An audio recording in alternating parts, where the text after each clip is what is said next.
Welcome to A Moment of Zen. Time to sit back and relax as model, actress, mentor, and supermom Zen Sams takes you on a sexy and wild ride, covering the latest in film, fashion, pop culture, cryptocurrency, fintech, cannabis, and entertainment from the millennial mom's perspective. Here's your host, Zen Sams.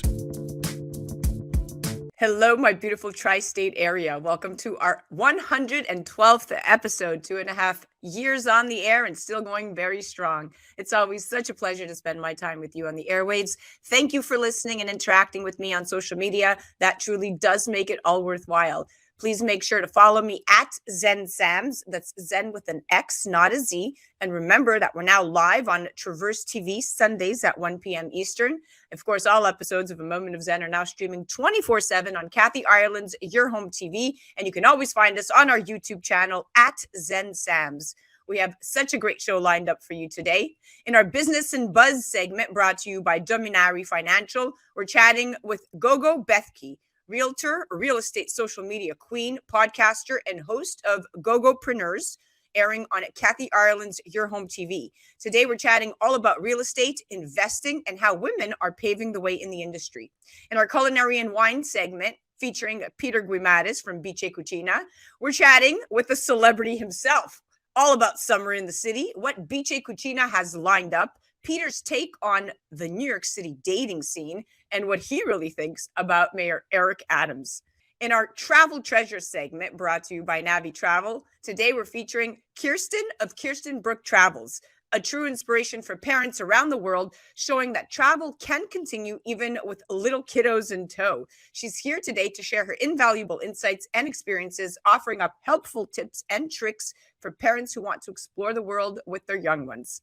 In our PoliticGuy segment brought to you by Caldwell Soames, today we're featuring Shaun Kraisman, co-host and anchor for National Report, airing live every weekday morning, reaching more than 80 million homes. He joins me in studio today, chatting New York City dating culture, what it's like for a single white guy dating in the Big Apple these days. We'll also get his reaction to Tucker Carlson's exit from Fox, his take on right-wing media. And lastly, we're going to chat Donald Trump. Of course we will, because everyone else seems to be covering this these days. Stay tuned. You're listening to A Moment of Zen right here on 710 WOR, the voice of New York, iHeart Radio. Don't move a muscle. We'll be back in our Business and Buzz segment chatting with Gogo Bethke, realtor, real estate social media queen, and host of Gogopreneurs. A Moment of Zen is brought to you by Your Home TV. Hi, this is Kathy Ireland here on A Moment of Zen, brought to you by Your Home TV. We've developed an all-inclusive subscription-free network that you're going to love, whether it's financial freedom, fashion, beauty, health and wellness, wonderful weddings, travel and culture, cooking, entertainment, and short-form documentaries, programming for everyone. Classic films and new shows, including Kathy Ireland Presents American Dreams. We've developed this network just for you. Please check out yourhometv.com. Tune in to A Moment of Zen, Saturday nights from 9 to 10 p.m. on WOR, the voice of New York, iHeart Radio. Welcome back, beautiful tri-state area. You're listening to A Moment of Zen right here on 710 WOR, the voice of New York, iHeart Radio. I'm your host, Zen Sams. Up in just a few minutes in our Business and Buzz segment brought to you by Culinary Financial, we're chatting with the awesome Gogo Bethke, realtor, real estate social media queen, podcaster, and host of Gogopreneurs on Kathy Ireland's Your Home TV. She is a social media queen with over 80,000 followers, 1 million plus impressions monthly, over 80 million in production, and founder of Gogo's real estate team.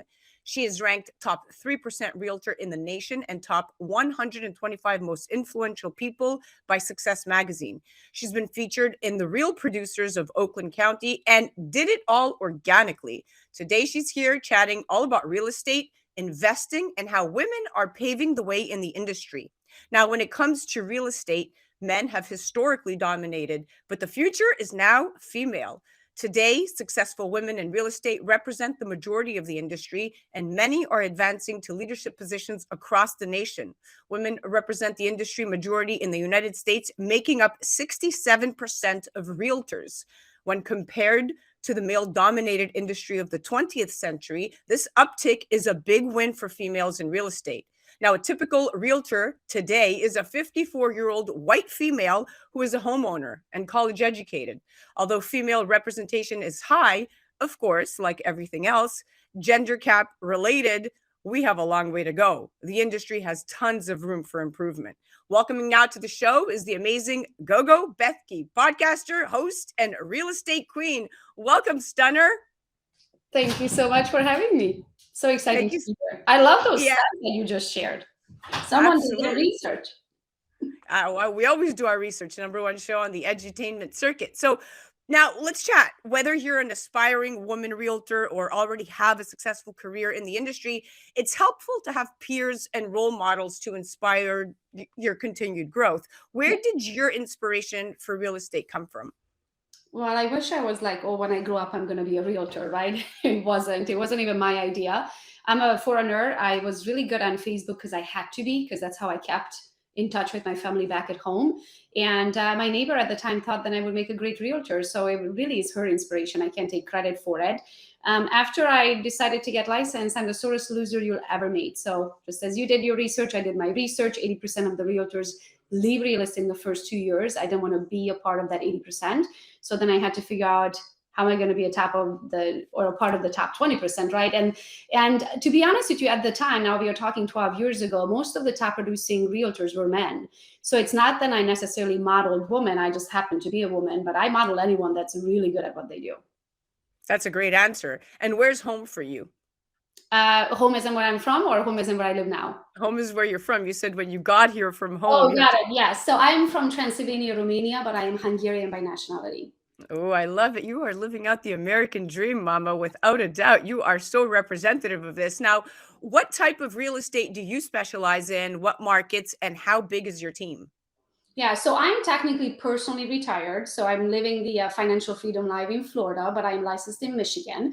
I have a small team in Michigan of 2 agents. We did 72 transactions last year. I don't have an office. I don't have a printer, as I like to call it. It just comes to me and I feed it back to my team and they close the deals, right? But I also built what's called the Team Gogo organization, and there's over 1,000 of us. I'm with a brokerage called EXP, so we can build what's called a downliner organization. There's over 1,073 as of today. We are in 46 different states and in 6 different countries. 48, sorry, different states in 6 different countries.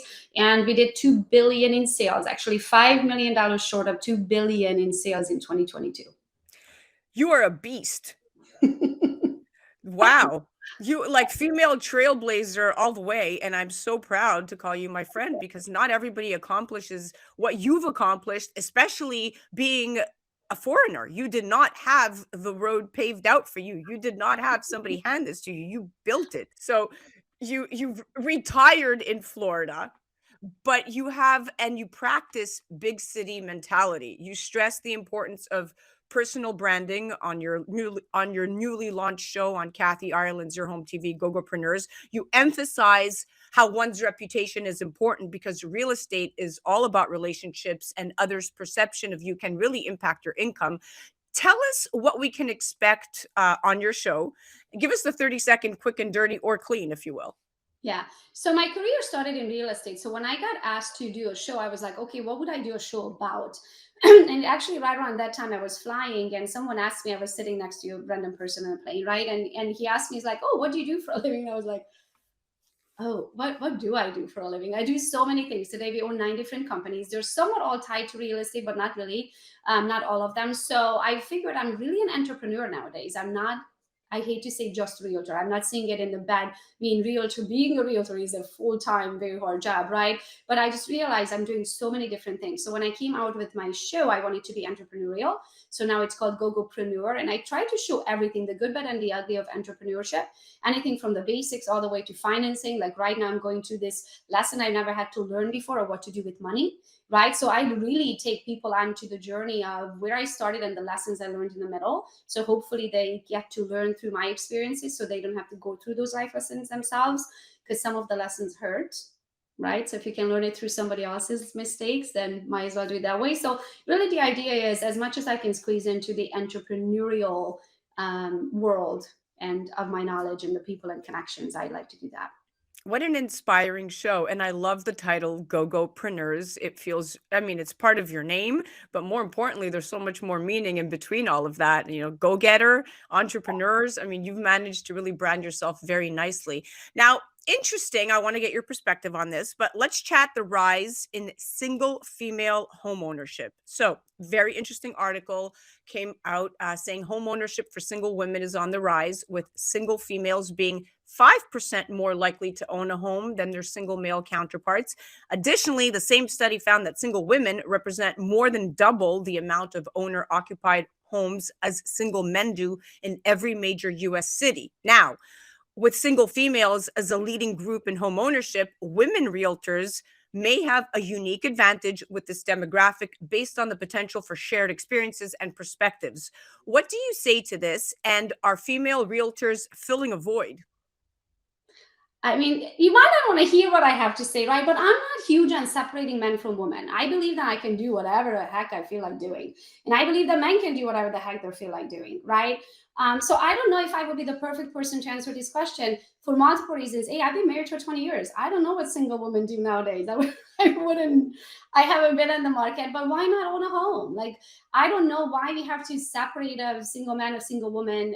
Even in the industry of, how many women are realtors. Yeah, when I got into the industry, there were more men than there were women. Granted, they were also way older. The average age of a realtor came down to. I feel like just life is changing, and we're realizing that we can do whatever we want in whichever industry we want to do it in. So if single women feel like going and buying homes, and single men not so much, 5% less, then let it be. Maybe they just want to go live life, or maybe they just have more child support to pay.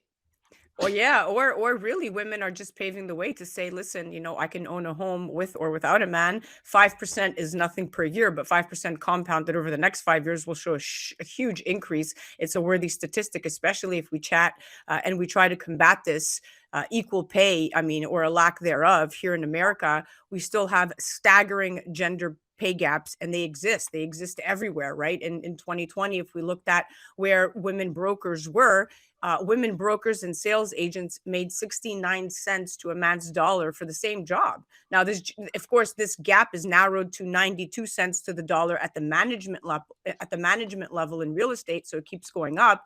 And a study by Crew Network discovered that within commercial real estate, the salary gap between males and females lies at about 10%, or 90 cents to a man's dollar. But the most astonishing gap occurs for bonuses and commissions at like nearly 56%. So overall, when we look at these numbers, it demonstrates that much can still be done to achieve pay equality for women.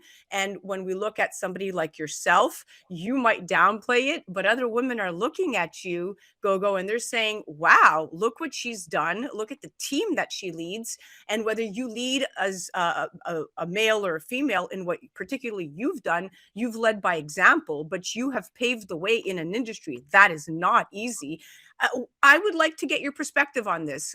How can we change the narrative to continue to have female trailblazers like yourself?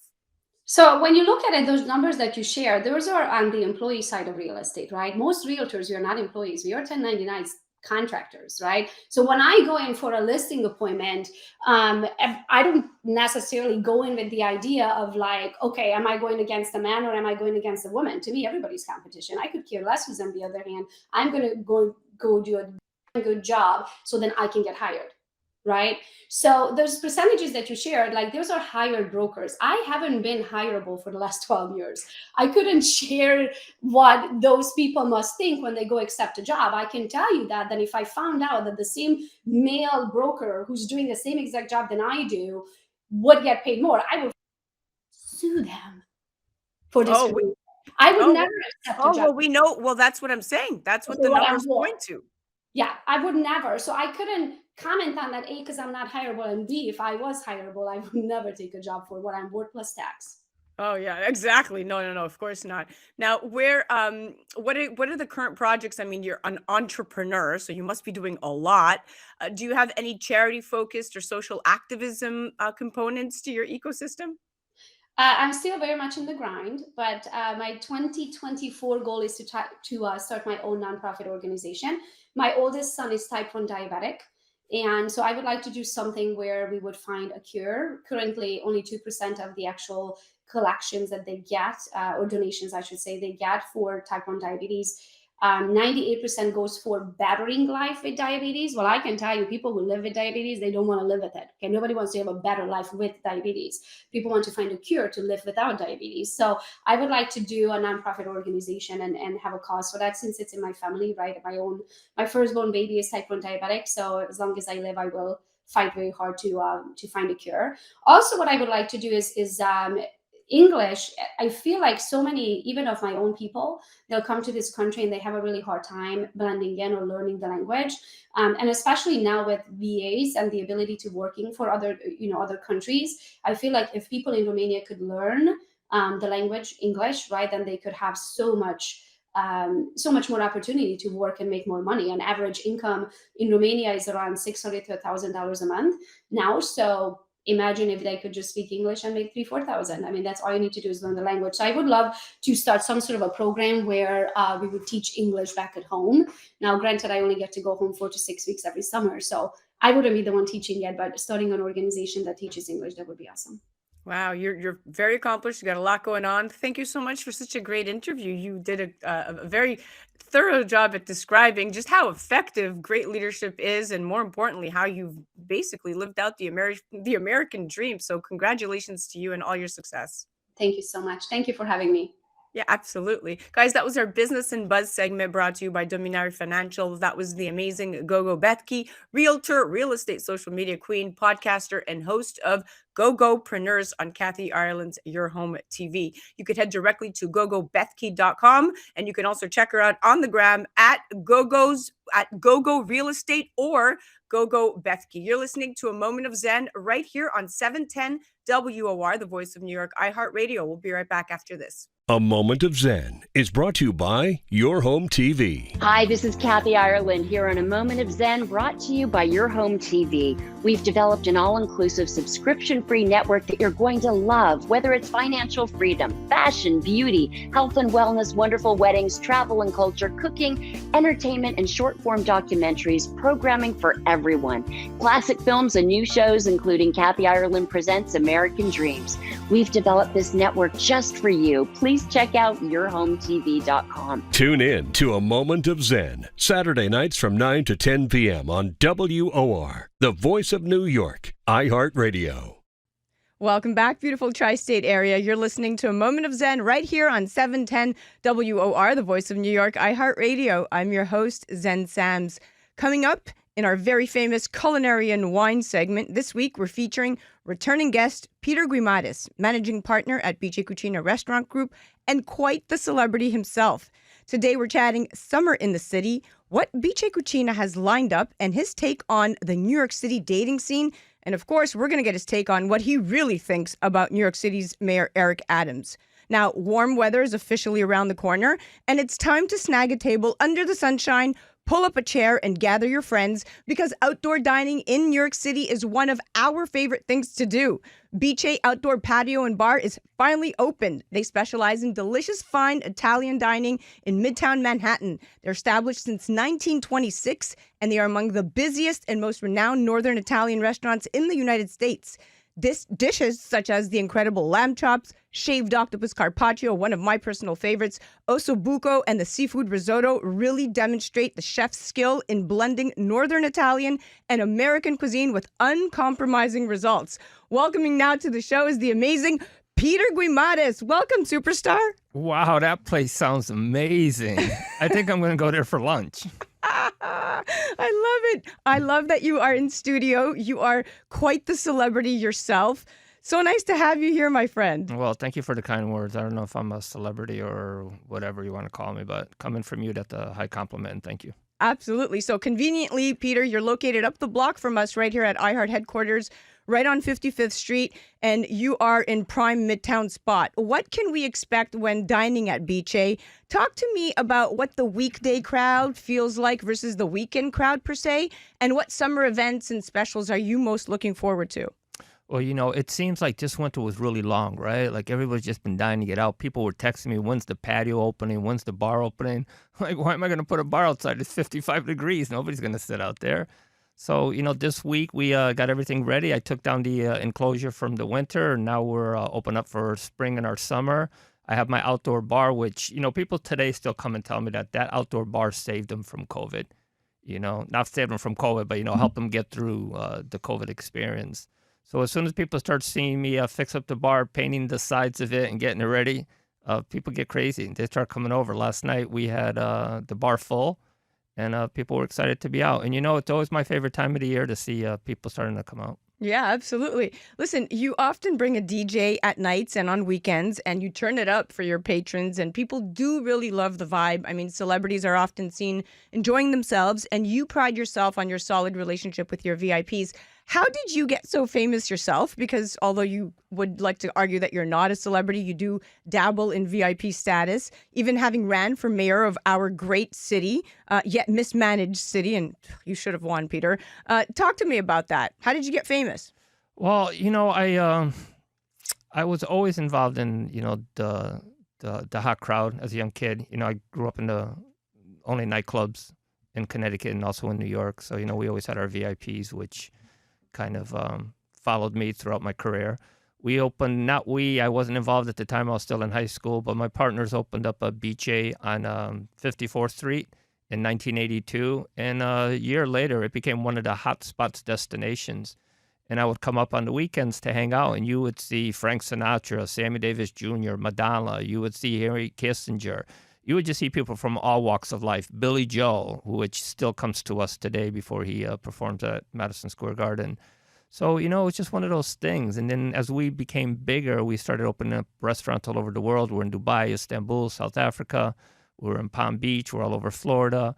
And now people just recognize the name, and the celebrities that live in Palm Beach, when they see the Bice in New York, they always frequent because they know they get consistent food and treatment for whatever Bice they go to. Oh, you are such a gracious host, and I always love coming to your restaurant. Quite often I use it as my exterior office when I leave here at iHeart. It's a very relaxing atmosphere. Peter, I want you to look directly at the camera, and I want you to tell our audience what is your favorite part of being a restaurateur in the Big Apple. Well, I grew up in the nightclub business, and I grew up building homes. I have over 100 homes under my belt building in Connecticut. But there was always something about the restaurant business that really excited me. And when I got the opportunity to do my own restaurant in Connecticut and then join the Bice family, I took advantage of it. And, it's there's romanticism behind the business. I've built multi-million-dollar homes, and nobody ever says, "Oh, I want to meet the construction owner." But you open up a restaurant, everybody wants to find out who you are and take pictures with you and meet you, and it's very humbling. And especially in New York City, there's 15,000 restaurants. So when you have somebody come to your space and they come back repeatedly like we do, it's very humbling that out of 15,000 restaurants, they pick you to come to, and then they repeat this action by coming again when they can go try somewhere else. So to me, it's always very humbling to have people in. Once you walk in through our front doors, you're part of our family. We don't have that snobby BS that you get in the city where the hostess shakes you up and down, looks at you, reservation, no reservation. We make room for you. We're very humble. All my patrons are humble. I have my average employee has been with me over 20 years. I have one gentleman that's been with me for 35 years. People are recognized to seeing the same faces over and over. It shows what quality space we are in restaurant, that our staff continues to stay with us all these years. So I'm enjoying it. I love it. I love the business. Wow, you're so passionate when you speak. I never want to leave. You're so passionate when you speak. Now, talk to me about your newly relaunched Tipsy Girl wines. Yeah, so, I started Tipsy Girl a few years ago when I was on the Housewives show, The Real Housewives of New York, so don't hold that against me. It was just a platform to get my names out there. And then COVID hit, and the growers didn't stop growing grapes. The grapes still kept growing, but they didn't have any personnel. They weren't producing it. So now, last year, we received a full container from Italy with our Tipsy Girl Rosé and our Tipsy Girl Prosecco. And it's our number one selling product in wines, that is, in our Bice restaurants. And now we're starting to build back up our platform. Our website will be live in a couple of weeks where you can buy Tipsy Girl hats and T-shirts. And merch, baby, merch. Merch is where it's at. And now we're starting to get full distribution instead of just in our beaches and instead of just Florida. We're starting to launch distribution in New York, Connecticut, Rhode Island. So, yeah, I'm excited to get it back on track. Nice. Okay. So let's we have about I want to say 9 minutes in this segment right here, and before we cut to commercial break. So let's chat dating in a city of any size like New York City. No, that you're going to like this one actually, because your restaurant is a hotspot. So dating in a city, of course, Peter, of any size is a learned sport, but dating in New York City, that does take a whole other level of dedications, patience, and as most New Yorkers know, practice. New York City is both the best and worst place to date because it's unlimited. Of course, we have unlimited options and opportunities, but Bice Cucina is a great date spot and very centrally located. No matter where I go, I meet tons of people. Although I'm not looking for potential suitors, I always tell my girlfriends, stop focusing on finding dates and instead focus on expanding your overall network, which can lead to meeting more people naturally along the way. And your restaurant is great for networking. What makes Bice a great date night spot, and what is your favorite overall dating advice in the Big Apple? Okay, 9 minutes. Geez, I'd probably need 9 days to explain it all, but... That's just one of another question, so... Yeah, so I'll make it short. I'll cut to the chase. So, we do have a lot of customers that come to us and they say, we first got engaged at Bice on 54th Street, and every year on the anniversary, we come back to your restaurant. I remember seeing guys getting down on one knee in my dining room and proposing. Quietly, I'm saying, dude, get up. Don't do it. I've been there. It's not that good. But, you got to make it festive and, buy them drinks. But, yeah, we get a lot of first dates. Tinder had approached me a few years ago about doing some Tinder promotions through there, which we did. So we ended up having a lot of, people that are looking for love online and then come to Bice to explore that. It's really not that easy to find love online. And it's definitely not that easy to find love in New York City. There's that saying, right? If you can make it here, you can make it anywhere. Or if you can find a girl or a guy in New York City and hold on to them, you can find them anywhere. It's a tough city. It's definitely a tough city. And you know what they say, well, if you've ever felt like dating is a second job, you're not alone. There's actually a thing, Peter, called dating burnout. It's a real thing. And with one little mindset switch, people can actually enjoy dating instead of dreading it. I mean, I say treat every day as an opportunity to make a new friend and to discover a new cool New York City spot. And this is your opportunity to take advantage of everything this amazing city has to offer. And that's kind of the mindset I like to leave it at. And it's better to be single than to be in a relationship with the wrong person. If it was easy, it wouldn't be worth it. It only takes one person to change everything, and no one is perfect. Every date is a step closer to finding your person. So get out. Find that person, bring them to Bice Cucina, drink some wine, make some memories. But definitely, I always like to steer people your way because there is a lot of romanticism in your restaurant. Now, quickly, I want to get to this next point, migrants. So, Peter, as you know, City Hall has announced that 61,000 migrants have been sent to the Big Apple in recent months. And that number is expected to increase now that Title 42 has ended. In 2017, the estimated net cost of illegal migration was approximately $116 billion. In just 5 years, the cost to Americans has increased by nearly $35 billion. And illegal immigration costs each American taxpayer $1,156 per year. So each illegal alien or U.S.-born child of illegal alien costs the U.S. close to $9,000 annually. So evidence shows that tax payments by illegal aliens cover only around 1/6 of the cost they create at all levels in the country. A large percentage of illegal aliens who work in the underground economy frequently avoid paying any income tax at all. Many illegal aliens actually receive a net cash profit through refundable tax credit programs. That's a lot of statistics against illegal aliens and asylum seekers. What is your take on the current migrant crisis, and how do you feel about how Mayor Eric Adams is running the city? Well, so that's a 4-part answer. But, as far as the illegal migrants, when we came to this country from Portugal, we had to go through the proper channels. So I am for bringing migrants in, but they have to do it the legal way. They have to be vetted. They have to fill out the proper paperwork because, we could always use labor in New York City. After COVID, nobody wants to work. People want to be Instagram models and they want to be influencers, and nobody wants to work. And if you go into my kitchen, you don't see Paul Ryan, you don't see Michael Kennedy, you don't see Sally Struthers, you see Jose, Pablo, Juan.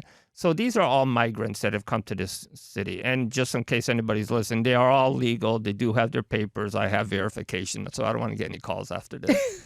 But, it needs to be curtailed and it needs to be vetted. It needs to be handled properly.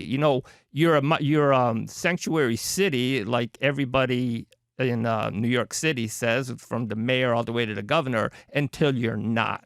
When you start realizing that we're not set up to handle this velocity of people coming into the city, then all of a sudden you're not a sanctuary city. So, make up your mind. You are or you're not. And now they're asking for billions of dollars from the United States government to help us in fixing the situation. So I think people need to realize that you can't be a sanctuary city. It has to be vetted properly. The wall has to go up. The border has to be secure, and neither Biden's administration or anybody in charge right now in the White House is doing anything to help this situation. Yeah, well said. You should run again for politics, because that's exactly, you hit it right on. And with little space left, the city has resorted to emergency shelters, including the New York City Police Department's former Academy building in Gramercy Park. And this is all in an effort to alleviate the strain on the metro area. Eric Adams began the process now of busing these migrants upstate in the face of local polls who have declared a state of emergency to try to block him. Specifically, Peter, Orange and Rockland counties in New York are trying to block the importation into those counties of migrants from the city, saying that they can't handle the overflux and they just don't have the resources. So this is turning to be a huge problem. To your point, it is not being vetted out. It is not being done properly. And our open border policy now it's coming at a huge cost for our safety and for our taxpayer dollars. So not so sure how this one plays out, but we'll be watching closely, right? Yeah, I mean, it's really a simple solution. Increase the patrol at the border, finish the wall, stop letting people in, hire more patrol officers to vet these people, and let's step back. I mean, we didn't run into this problem 2 years ago. We only run into this problem now because there's underhand manipulation of these immigrants coming over because they're trying to buy their votes and they're trying to build up the voting platform, not caring for the people that are losing their lives crossing the Rio Grande, or all the fentanyl that's coming in, or the child trafficking. The only thing they care about is votes. And I'm disgusted with the whole process. It's always about politics, right? Well, listen, thank you so much for coming in and giving us your fine perspective, my dear friend. You are quite the superstar, quite the celebrity, and I will definitely be coming down for a quick drink and bite.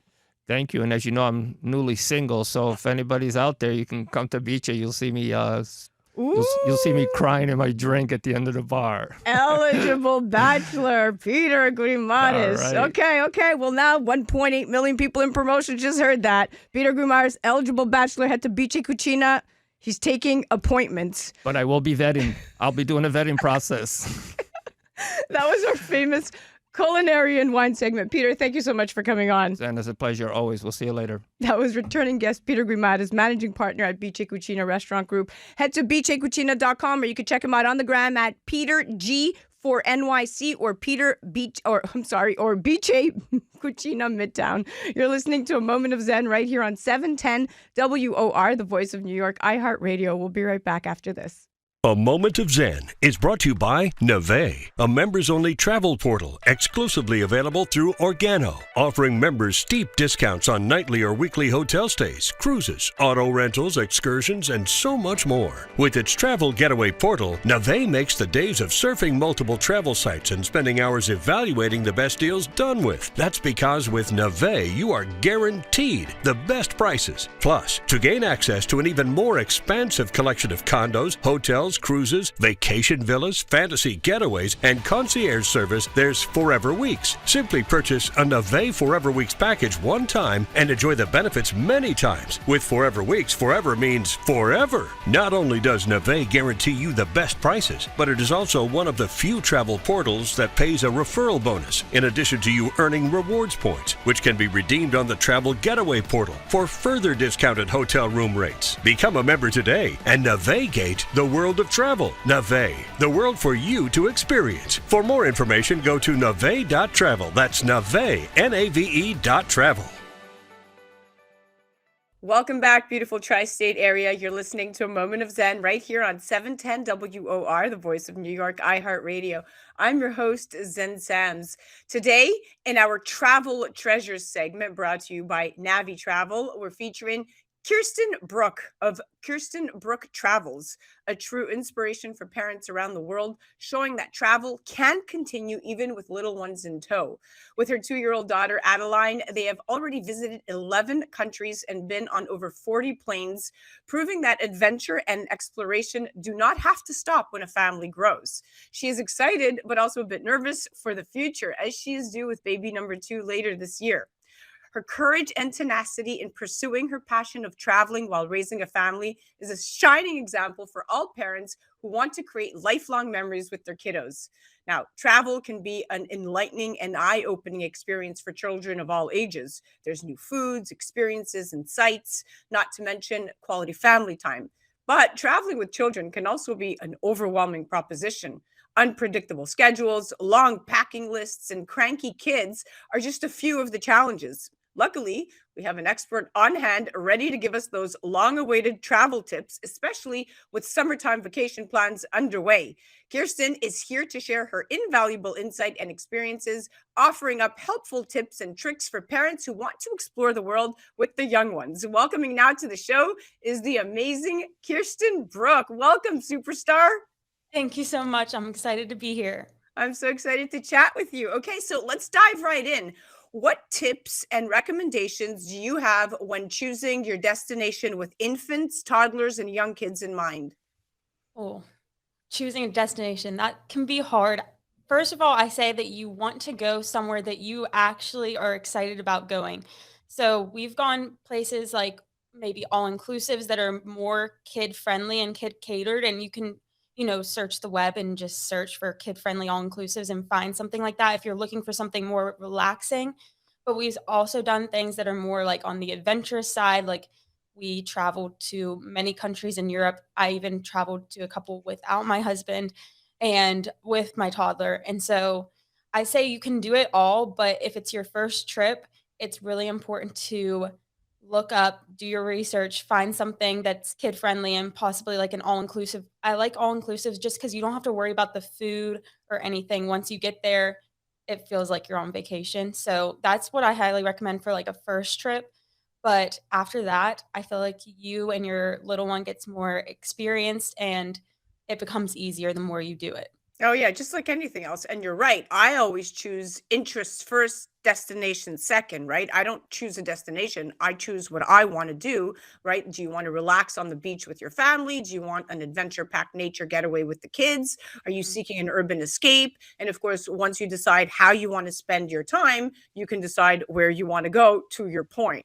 Now, planning an itinerary and choosing accommodations. So this could be the best part of your trip because studies have actually shown that planning your vacation can give you a boost of happiness even before you take off, but it must be properly thought out, to your point.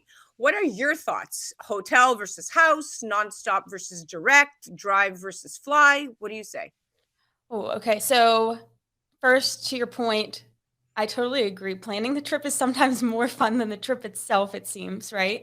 But accommodations. So, one thing about a hotel room with a baby or toddler is the sleep situation, right? If you're not used to room sharing, that can be a bit of a challenge for the baby and you to get used to. So I really do like a house if possible, but if not, there is this really cool invention called a slumber pod that it's basically like a little room for them. It looks like a tent, but you can't use it outside. You have to use it in the AC.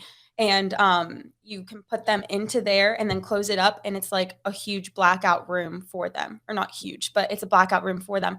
Either that, or if there's like a really big bathroom or closet, we just leave the door partially open to make sure it's ventilated okay, and we put Adeline in there because Hey, it's listen, whatever you gotta got do to what you do. gotta do. Yeah, Yeah, so that sometimes, you you know, can you're still enjoy the evening. Of course, of course. Listen, parents have to get creative in every kind of way here. now, Yeah, now, exactly. interestingly enough, obviously, when you think about nonstop versus direct, anybody would say, "Hey, listen, you have to do direct, especially with kids." But sometimes a budget isn't going to permit that. So Mhm. what kind of tips do you have if you have some layovers, or you have, a flight that, there's some kind of extra hours uncalculated for? Yeah, I think that layovers aren't the end of the world. Like sometimes they can be helpful because it allows them, especially like once they're in the toddler years or crawling, even to kind of get some energy out because they're not going to be getting much energy out stuck on the airplane.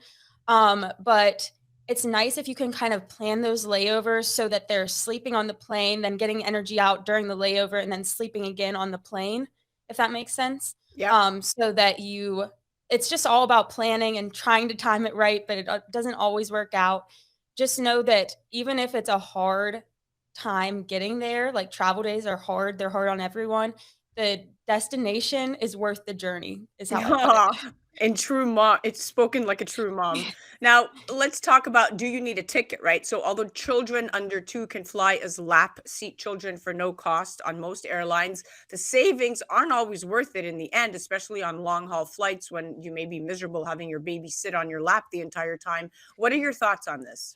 Yeah, so a flight that's like 4 hours long or less, whenever she was under 2, we didn't buy her a seat until about 18 months because at 18 months, she was just bouncing off the walls and she would literally be in my lap, like jumping up and down. And it was just horrible because even if my husband was there, there was a stranger in the seat next to us. So I just felt bad for that stranger. But if it's a long haul flight, like we've done 2 trips over to Europe, and every time we bought her a seat and have not regretted that one bit, because even though it's extra money, whenever we're flying over, it's usually overnight, and so getting her to get a good night's sleep in her own seat makes all the difference in making those next few days not torture. Oh, you're right. You're right. So planning ahead and investing now for the bigger picture. Now, Yes. it's also important to note that if one does decide to go the lap route, be sure to book an infant ticket on international flights. Obviously, you're going to have to pay the taxes for the lap seat, but not the full price of the fare. And it's important to actually get that international ticket, even if you think you don't need one, because you do.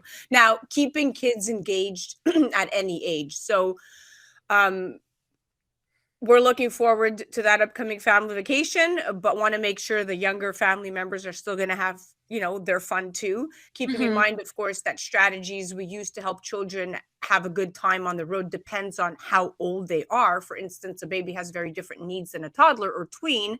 I say, however old your child is, it's important to do some pre-trip research on kid-friendly activities in your destination because, again, back to what we've been saying, a little preparation really does go a long way. What type of destination activities do you recommend? And what tips can you offer when trying to balance everyone's needs on a family trip?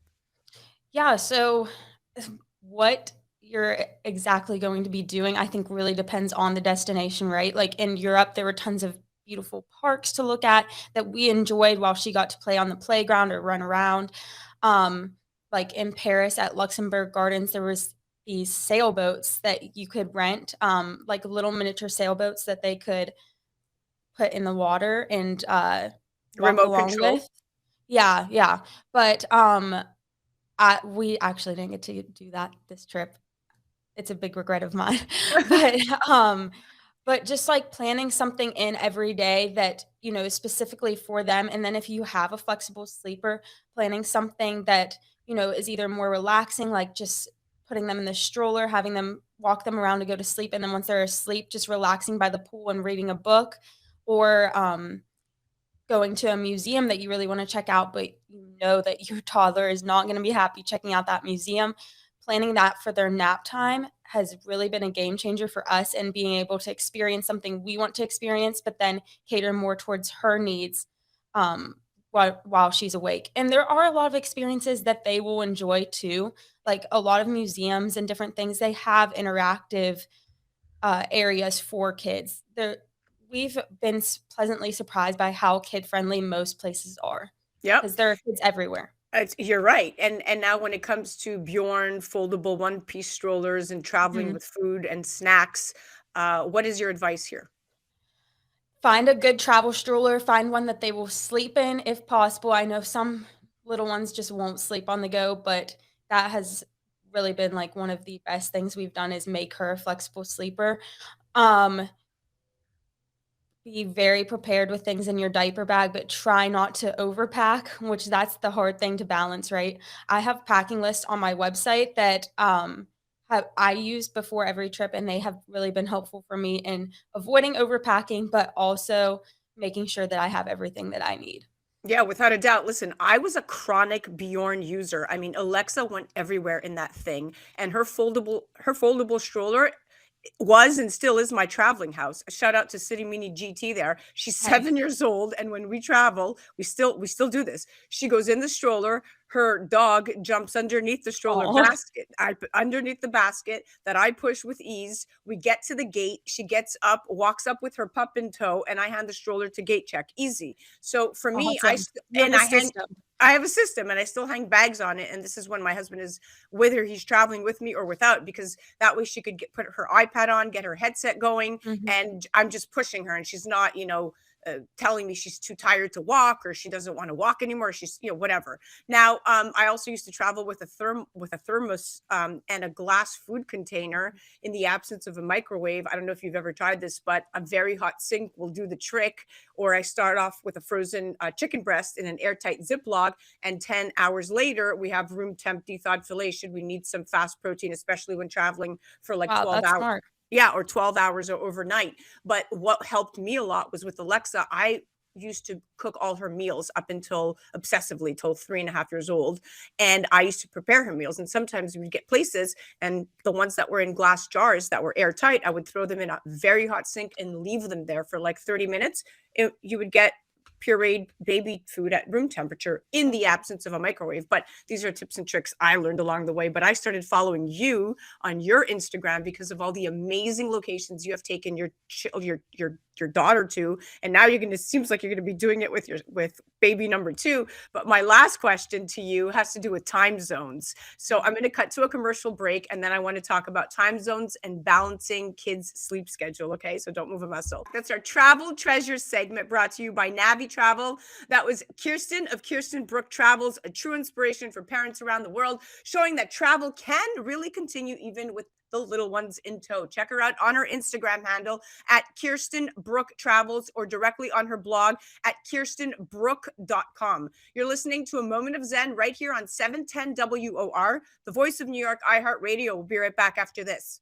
A Moment of Zen is brought to you by Navé, a members-only travel portal exclusively available through Organo, offering members steep discounts on nightly or weekly hotel stays, cruises, auto rentals, excursions, and so much more. With its travel getaway portal, Navé makes the days of surfing multiple travel sites and spending hours evaluating the best deals done with. That's because with Navé, you are guaranteed the best prices. Plus, to gain access to an even more expansive collection of condos, hotels, cruises, vacation villas, fantasy getaways, and concierge service, there's Forever Weeks. Simply purchase a Navé Forever Weeks package one time and enjoy the benefits many times. With Forever Weeks, forever means forever. Not only does Navé guarantee you the best prices, but it is also one of the few travel portals that pays a referral bonus, in addition to you earning rewards points, which can be redeemed on the Travel Getaway portal for further discounted hotel room rates. Become a member today and navigate the world of travel. Navé, the world for you to experience. For more information, go to nave.travel. That's Navé, Nave.travel. Welcome back, beautiful tri-state area. You're listening to A Moment of Zen right here on 710 WOR, the voice of New York, iHeart Radio. I'm your host, Zen Sams, welcoming back to our extended segment for OTT, OTA, and social media. And our special subscribers, we have the amazing Kiersten Brooke from Kiersten Brooke Travels, chatting right here in our Travels Treasure segment by Navé Travel. Welcome back, my friend. Hello again. Good to be here. Good to be here. Okay, let's chat time zones and balancing kids' sleep schedules. So if one's only taking a short trip, 1 or 2 time zones away, it might be better to just keep your child on their normal sleep schedule, or set meal times, naps, and bedtime an hour earlier or later, depending on whether you're headed east or west. But it's not a solution for longer trips or when you cross multiple time zones. What do you recommend? So something that's helped a lot is flying through the night. If your little one will sleep or you think that they will sleep on that flight, it's really helped because it's given her like a good 8-hour stretch. And then we just start the day over. But one thing that's really helpful is to just get them out in the sun at that new time zone because it helps reset their circadian with rhythm. Also, don't let them nap too much during the day. That first day, like if they're, 6 hours plus off in a different time zone, they're gonna want to nap, which is fine. You want them to be able to sleep, but you don't want them sleeping more than 4 hours during the day because then they're not gonna sleep at night. Also, just don't plan a bunch of stuff for those first couple days because you're going to be jet lagged, they're jet lagged. There's not a perfect solution to it. I wish that there was, but you kind of have to suffer through for, maybe 2 or 3 nights and then they do always adjust. It takes a little bit of time, but they are adaptable and flexible, I think more than sometimes we give them credit for. And so if you just suffer through those first couple days, You'll it be good. becomes really easy. Yeah, well, listen, you hit it right on. I mean, making sure that you take that night flight could be a game changer because now, you're not shifting your little one's sleep schedule and you're really kind of taking into consideration crossing more than 3 time zones, and this is just going to completely self-resolve. But of course, it's not just easier, it's easier said than done. And of course, the one other interesting piece of advice is adjust schedules to local time right away. So as soon as I arrive at a destination, I start operating on local time because it helps not just my daughter, but it helps myself and my husband also feel like now we're part of that particular time zone. And to your point, getting plenty of sunshine, I mean, that is in fact the best cure for a jet lagged baby statistically. So that was your second piece of advice. And totally making sure you spend plenty of time outside during the day, since being in the sun is going to signal to the body that it's time to be awake. That's also going to help the baby kind of shift back in. And you said this at the beginning, make the room dark, find that area in that hotel room, and you can make your child's bedroom dark so you can help them reset their clock to local time, even if it's a very bright time of the day. So I think you gave us so many helpful tidbits here, and I summed it up as much as I could remember with what you told us. But any other pieces of advice that you could recommend? I think that you hit the nail on the head by starting just, start on that new schedule and run with it. It's tiring the first couple days for you and for them. Luckily, we have caffeine to help. But you might have to do some earlier nights, like be in at 6, 7 for them to go to sleep, but which is early for us. I guess some kids always go to sleep that early. But we've just found that by starting your schedule and giving it a couple days, don't jam pack those first couple days. By day 3 you're pretty much back to normal, at least with like a 6-7 hour time change. Yeah. And so if you can just persevere, it will be worth it. And if you can make your trip 10 days instead of 7 because of that time change, that would be amazing. Yeah, for sure, for sure. And it's interesting because I remember when so Alexa's now 7, but she is trained to fall asleep with music. She's music sleep trained. And I started playing baby Mozart when she was in the womb, and I continued playing the same exact soundtrack. It's the Lullabies by Baby Mozart. Up until this very day, she turns on Baby Mozart to fall asleep, and within Wow. 10 minutes of putting that playlist on, she's out like a light. And this happened often. I started realizing it that when I would put Baby Mozart on, she would fall asleep when she was just born, and that really, really helped. And I still continued to use this. And here's the other thing, I used a nap cap. It was the funniest thing, but I would walk around in New York City with her in the Bjorn, and she had this nap cap on. And it would flap down her eyes, and I'm like, put the Baby Mozart on. I had my phone over here. The music would start playing. The nap cap would go on, and I would just walk around the city and get my work done. And people were like, "Do you have a hat on?" I'm like, "Yeah, it's called a nap cap. Google it." And they're like, "What's a nap cap?" And it just comes down right here up until the eyes and keeps the eyes closed. That's so funny. Crazy Hey, stuff. whatever works, Whatever We works. we don't have her music trained to sleep, but we usually do use a sound machine, which I feel like a lot of parents do, and it's very The same thing. similar. That white noise triggers sleep, And then she has like a little lovey, her little bunny, which we lost in Paris. Yes, That which was nightmare. terrifying. Yes. Yeah, because now she's not Terrifying. going to sleep, and that's the end of it for you. Now you have to go replace the same one. Good luck. Yeah, yeah, in a foreign country, right? So we ended up having her pick out a new bunny, and thankfully it worked. She slept with it fine, and now at home she sleeps because we had an extra of that original bunny at home. Now she sleeps with one in each arm. Oh, Adeline, No, precious.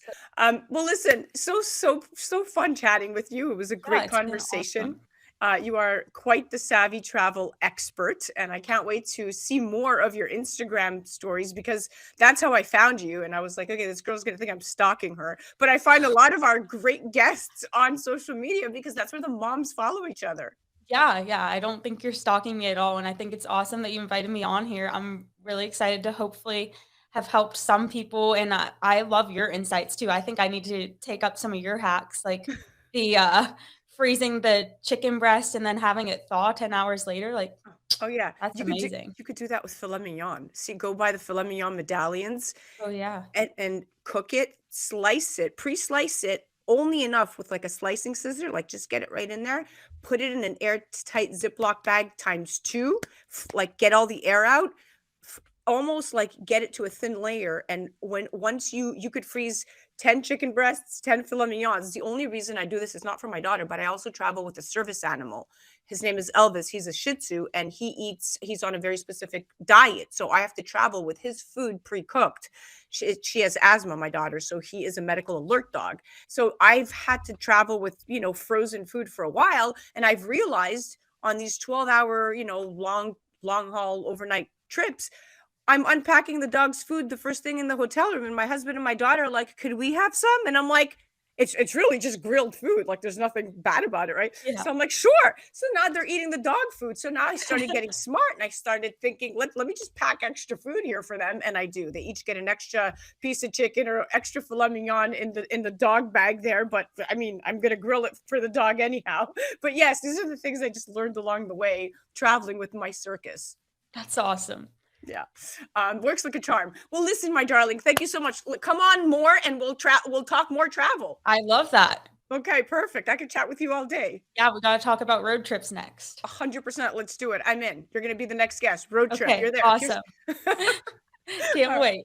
Okay, thank you for joining us today. Yeah, thank you so much. Absolutely. Guys, do check her out, the amazing Kiersten Brooke at Kiersten Brooke Travels. True inspiration for parents around the world, showing that travel can definitely continue even with the little ones in tow. Check her out on the gram at Kiersten Brooke Travels, or you can head directly to her blog at kierstenbrooke.com. That was our Travel Treasure segment brought to you by Navé Travel. And you're listening to A Moment of Zen right here on 710 WOR, the voice of New York, iHeart Radio. We'll be right back after this. A Moment of Zen is brought to you by Caldwell Soames Incorporated, investing globally in transformative businesses like Original Digital Corporation, or ODC. ODC develops advanced consumer and commercial fintech solutions such as OG Pay, which will transform the way you manage your money. From sending and receiving money globally for free, paying for goods and services in person and online, pay bills, buy and sell digital currencies, all while earning interest. OG Pay is easy to set up, FDIC insured, and your information is secured. Check out ogpay.com. Welcome back, beautiful tri-state area. You're listening to A Moment of Zen right here on 710 WOR, the voice of New York, iHeart Radio. I'm your host, Zen Sams. Up in just a few minutes, we have our PoliticGuy segment brought to you by Caldwell Soames. And today we're featuring Shaun Kraisman. He's no stranger to the camera. Shaun is a two-time Emmy-nominated TV news anchor, reporter, and host. He is currently the anchor for National Report, airing live every weekday from 9 to 12 p.m., reaching more than 80 million homes. We've definitely got a celebrity on our hands, guys. He's come on a very, very long way from the 11th season of American Idol, when I recall watching him, dubbed as Ryan Seacrest's doppelganger. Today, he joins me in studio right here at iHeartRadio's WOR Midtown Manhattan locations, and we're chatting NYC dating culture and what it's like for a single white guy dating in the Big Apple these days. We'll also get his reaction to Tucker Carlson's exit from Fox and his take on right-wing media. Lastly, of course, we're going to talk about Donald Trump, because everyone else seems to be covering this. And, well, people are still very much interested in what Trump does next. Welcoming now to the show is the amazing Shaun Kraisman. Welcome, my friend. I appreciate you having me on. I can't believe you got into the archives with the American Idol stuff. I thought that got buried somewhere really, really deep. But it's good to be here. It's good to see you, by the way. You look great. Good to see you, too. Thanks for coming in studio. Now, let's dive right in. So there's this new study found it's much better to be sleepless in Seattle, Shaun, than dating anywhere in New York City. In fact, New York City ranked 151st out of 182 cities in Wallet Hub's 2022's best and worst cities for singles. Yeah. Now, you're often hot on the single scene, and the Big Apple and the Big Apple's dating scene is simply, for many, too expensive. The study found our famously pricey city ranked dead last in terms of cost for dates. What do you say to this? Well, first of all, I can agree with a couple of those things. It's very expensive to date in this city, for sure. Anytime you're going out, there are some affordable things, but if you're really trying to make or impress your date, you're gonna have to shell out some bucks. That is for sure. But it is difficult. I'll be honest with you, Zen. It's very difficult to date in this city. I moved to New York for Newsmax. I think back December 2019. I think it was. The pandemic hit right in 2020 of March, so I was here. I had a girlfriend at the time. We broke up, so I had to start dating during the pandemic. I think we talked about this off air at some point. I joined every app possible, Bumble, Hinge, etc. And I dated a few people, I'll say that, but nothing seems to work out in New York. And I'll tell you this, if you date in New York, it seems as if everyone has 1 foot in, 1 foot out, where the next best thing is just around the corner. I may be guilty of that as well, but it is. I can see. Also, Sleepless in Seattle, definitely top 5 rom-coms. For sure, right? Now, it's interesting because if one of the 3 factors taken into consideration by the study is that the average date costs, and this blew my mind because I think it's way more, $90, and 19% of people in Gen Z and 22% of millennials report going into debt for dates is what the study states. But I'm like, $90? Where are they eating for $90 on a date? Like, where did you conduct this study? Honestly, it was nowhere near this radius of this block or anywhere on this island, I would say, of Manhattan. $90. If I got away with $90 on a date, I think I've scored on that one. Yeah, exactly. You know, the best way to do it is get to know someone. You can order some takeout. I mean, but honestly, even a cocktail here, and you know this too, a cocktail here, I mean, you're going to pay $26 for a cocktail. Ridiculous. And who's going to have one cocktail? Yeah, forget it. I'm gonna have I might have another one, and she may have another one. And by the time you're ordering your appetizers, your entrees, etc., it is gonna cost you, especially if you're again just staying in the dating scene. Now, once you get, I'll say this, you get to the relationship level, then you've got what they call Uber Eats. Okay, yes, you're right. And then you can order takeout, and there's your $90 spent right there.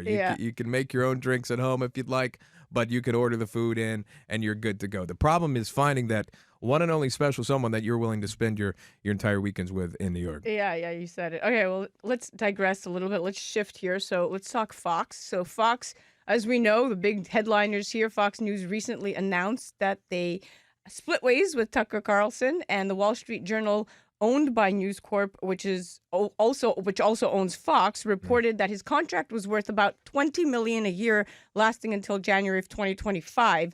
His shows frequently set the agenda, as we all know, for conservatives and, by extension, the Republican Party. And now Tucker Carlson announced he's launching a new show on Twitter. What are your thoughts on his termination? What do you say to him launching his own show? And what does this ultimately really say about right-wing media? Well, first of all, with a $20 million contract, he's not worried about those $90 dates at all. Exactly. He'd be just fine if he were single. This is an interesting time for conservatives. It really is. When you think about conservatives are looking for an outlet, and oftentimes they don't really have that much of a choice, if you will. It was in the 90s that Fox News rose to that power, if you will, of the conservative voice. And it was just recently that you saw the demise of Dan Bongino, right, in his show on Fox News. He was a major conservative voice there. Tucker Carlson is the cable news host. He averages 3 to 4 million viewers per evening, the highest rated cable news host. And many people went to his show for years to watch what he had to say. He challenged the establishment, and the ouster seemed to be a surprise to him. It was a surprise to viewers, and albeit to say, me working for Newsmax, we actually saw a benefit from the choice that Fox made per Nielsen ratings. Our shows at Newsmax are up 100% to 200% each and every day and night. And again, you can mark this at the very start of the release of Tucker Carlson and, again, his show. So I can't complain there. Having said that, for Tucker, you know what I find fascinating is that we still don't know why he was released. The only thing you know are the videos that continue to be leaked. There's speculation that it had something to do with the lawsuit, which both sides deny. So that you can't get to that conclusion yet on this. So we still don't know. That part is fascinating. But his next move, launching a show on Twitter, I don't think anyone's done that before. Yeah, sure, they've done podcasts. Megyn Kelly's been widely successful now after her departure from NBC and Fox News at one point. And she's been very successful with her podcast. But he's talking about doing a show. My question is, Zen, what does that look like? Yeah, it could be the Wild West. Right. I don't know. And with Elon Musk at the heart of it all, I mean, Yeah. it feels sticky. And look, to your point, Tucker was not just a popular presenter on Fox. With more than, 3 million viewers sure. tuning in on average every night. He was a huge influence on the conservative party. And this sudden announcement of his departure came coincidentally shortly after Fox News paid $787 million to settle a defamation suit brought by voting machine company Dominion, that we know this case very well. So it's kind of getting sticky because lawyers representing Tucker sent a letter to Fox executives accusing the network of fraud and breach of contract. And among other things, the letter alleges that Fox broke an agreement with Tucker not to expose his private messages to the media or to use them against him, which they did, as private texts from Tucker emerged during the lawsuit with Dominion. So this is sticky and very fishy. I think it's all intertwined. It's difficult. It really is difficult to say and to wade through what you can believe, what you cannot believe. It is questionable in terms of when they were asked to turn over phones based on this lawsuit. What is coming out in the media are not the text messages that are based upon the lawsuit. They're text messages of what he said about Donald Trump, of what he talked about with his producers, etc., that continuously are leaked out. It is the video of Tucker between takes or between commercial breaks, talking to other producers that are being leaked out to, I think it was Media Matters, which they were sent then a cease and desist letter from Fox News saying, hey, stop sending out these videos, stop putting out these videos. But either way, it appears, and I'll just say that, it appears to be somewhat of a smear campaign towards Tucker. Is it hurting him? Is it hurting his brand? I would say no. You would say, well, how do you know that? Well, when he put out his video on Twitter, it had something of, I think, 40 million views, something like that. People crazy. are clamoring to know, where is he going? Where is this new show? What is the next step for Tucker Carlson? And here's the other thing I'll say, too. So Bill O'Reilly obviously ousted for very different reasons, but nevertheless a giant conservative voice. And maybe a lot of the attraction for O'Reilly kind of died down a bit. But does that happen with Tucker? I don't think so. And I think a lot of that has to do with the mystery surrounding why he was let go and terminated so abruptly. There's no closure on it. So people are still at the standstill, where it's almost like if you really wanted to get rid of Tucker, why don't you just come out and just admit, here's why we got rid of him. And you may have better results of what you're trying to achieve. If indeed it is to smear him, perhaps that would be the best way to go about it. But it seems to only be fueling the speculation. Yep. Well, wow, we're going to cut to a commercial break. We'll be right back. But yeah, it's all very interesting stuff. That's a podcast in and of itself, the Tucker Carlson, mystery here. You're listening to A Moment of Zen right here on 710 WOR, the voice of New York, iHeart Radio. That was Shaun Kraisman in our PoliticGuy segment brought to you by Caldwell Soames. We'll be right back after this. A Moment of Zen is brought to you by Caldwell Soames Incorporated, investing globally in transformative businesses like Original Digital Corporation, or ODC. ODC develops advanced consumer and commercial fintech solutions such as OG Pay, which will transform the way you manage your money. From sending and receiving money globally for free, paying for goods and services in person and online, pay bills, buy and sell digital currencies, all while earning interest. OG Pay is easy to set up, FDIC insured, and your information is secured. Check out ogpay.com. Welcome back, beautiful tri-state area. You're listening to A Moment of Zen right here on 710 WOR, the voice of New York, iHeart Radio. I'm your host, Zen Sams. Welcoming back to our PoliticGuy segment is Shaun Kraisman. Welcome back, my friend. And thanks for having me. It's good to be here. All right. Let's shift to Trump. I mean, why not? Everyone else is covering this over and over again. So, New York jury verdict that found Donald Trump liable for battery and defamation flooded the airwaves, and it appeared to have caused a little more than a ripple on the 2024 campaign trail. The finding in the civil case that former president and campaign frontrunner nonetheless should pay $5 million for sexually abusing and defaming columnist E. Jean Carroll marked what would normally be a stunning story, Shaun. Yet critics and allies of Trump suggested it would do little to knock him off his perch atop a really primarily poll rating right now as he seeks his third, basically straight GOP presidential nomination. In your point of view, will the recent Trump verdict have an impact on the campaign trail, and does Trump get reelected? You have to break it down with the primary and with the general in terms of how this plays out. So he recently appeared on a CNN Republican town hall in New Hampshire. He was questioned about this, the accuser, E. Jean Carroll, again, found liable for sexual abuse, battery, and also defamation, but not rape, right? He was asked about it. He still denies it. He still denies knowing this woman. Despite that, that's what the court ruled.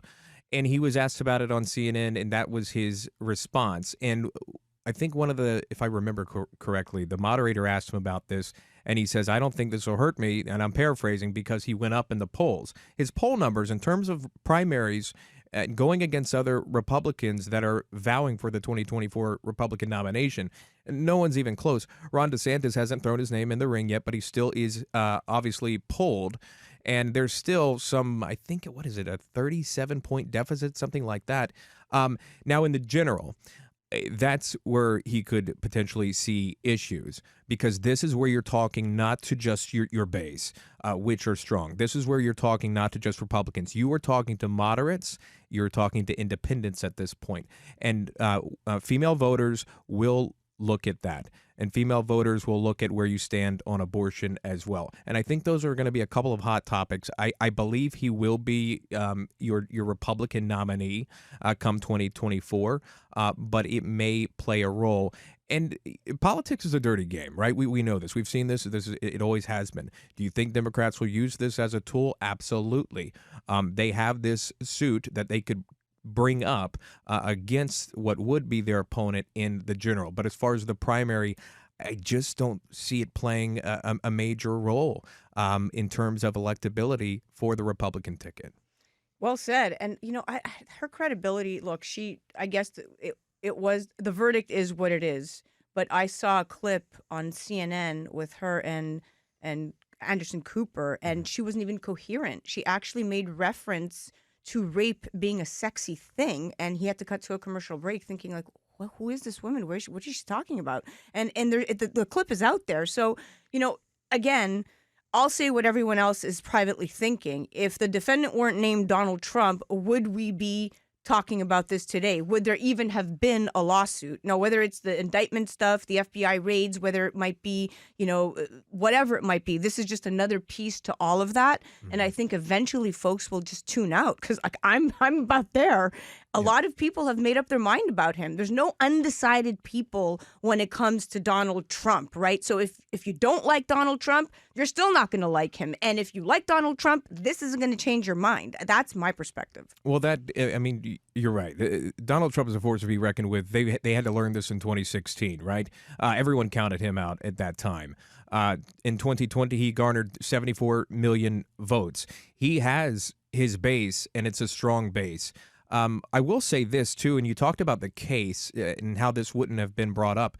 It actually is interesting because it was Governor Kathy Hochul, who recently just took office in New York, that changed the law on the statute of limitations, which allowed a case like E. Jean Carroll to come forward with these allegations. Had Governor Hochul not changed this law so recently, this case wouldn't have been brought forward. And remember, these allegations happened back in the mid-'90s. That part leaves many, I wouldn't say scratching their heads about it, but the timing of it, the current governor changes the law, and then this case gets brought forward. I say that because obviously if it happened in the 90s, this case could have been brought forward earlier, right? Yeah. This could, and it did not. Why did it come forward at this time? Again, that plays in voters' minds as well. It's difficult to acknowledge, and people don't want to talk about it, but that is out there. You're right. There's just too much. This is reality TV again. People are tuning in to see what's going to happen next with Donald Trump because everyone's just after this Politics guy. is entertainment now. It legitimately is. But it's quite embarrassing because we have powerful nations looking at us. That's very going, true. you guys are just buffoons. What are you doing? And on the other hand, strategists right now are suggesting that while the verdict itself might not turn off primary voters, the compilation of scandals, so to speak, could make voters concerned enough over his ability to win, to your point, a general election, that they might turn to a primary alternative at this point. I mean, we don't know if DeSantis, like you said, will run, but Right. I mean, it's so anything could break at this point. Well, that's what the opponents will use. Governor Asa Hutchinson, who the former Arkansas governor, he has already come out on CNN and essentially moved forward with that, saying, "Hey, look, he's being investigated for classified documents for January 6th."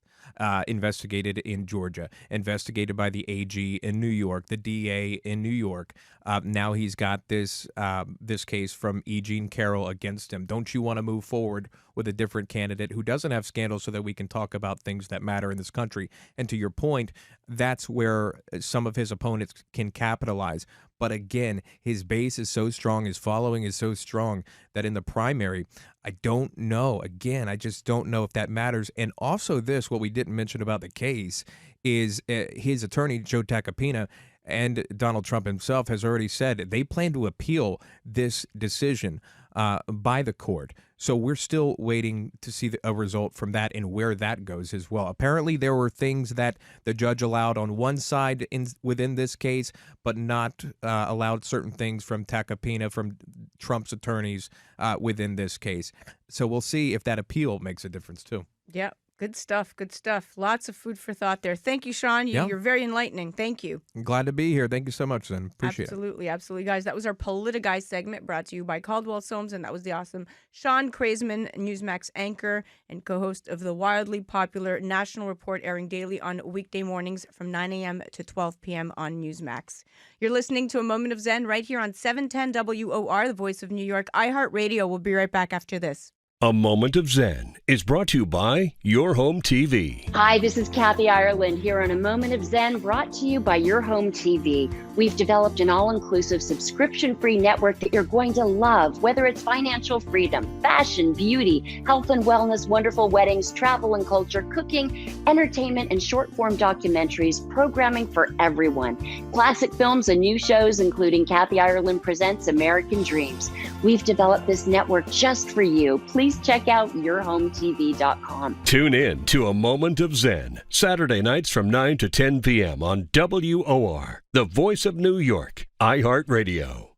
Well, that's a wrap, my dear friends. Remember to join me right here on 710 WOR, the voice of New York, every Saturday night from 9 to 10 p.m. Or you can head to 710WOR.iHeart.com/A Moment of Zen. Also remember that we're now live on Traverse TV Sundays at 1 p.m. Eastern, YouTube Sundays at 2 p.m. Eastern, and of course, all episodes of A Moment of Zen are now available on Kathy Ireland's Your Home TV streaming platform.